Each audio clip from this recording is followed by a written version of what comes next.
Duit KWSP semakin menyusut nilai, tetapi emas makin meningkat. Ramai orang yakin simpan duit dalam KWSP saja dah cukup untuk masa tua. Tapi pernah tak terfikir berapa pula nilai sebenar duit tu nanti? RM100 hari ni mungkin cuma bernilai RM50 dalam masa 20 tahun akan datang. Nilai duit kita ni makin lama makin mengecil sebab inflasi.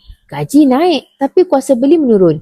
Duit dalam KWSP tu walaupun ada dividen tapi tetap duit. Nilainya tetap terdedah pada susut nilai. Tapi berbeza pula dengan emas. Tahun 2000, 1 gram emas ni cuma lebih kurang RM35 je. Hari ini dah pun cecah RM500 lebih. Siapa yang simpan emas bukan saja dapat kekalkan nilai, tapi dapat juga gandakan kekayaan. Bayangkan kalau kita alihkan sikit saja simpanan kita. Contohnya lah RM10,000 dalam bentuk emas.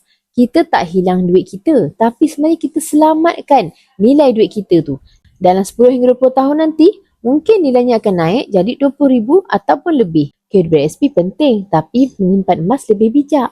Simpanan emas bukan ganti KWSP, tapi pelengkap paling power untuk lindungi nilai harta kita. Jadi tuan-puan, jangan tunggu nilai duit susut lebih teruk. Mulakanlah simpan emas anda hari ini, walaupun RM100 je di dalam akaun Get Public Gold. Sikit-sikit, lama-lama boleh jadi banyak. Nak memulakan simpan emas dengan Public Gold?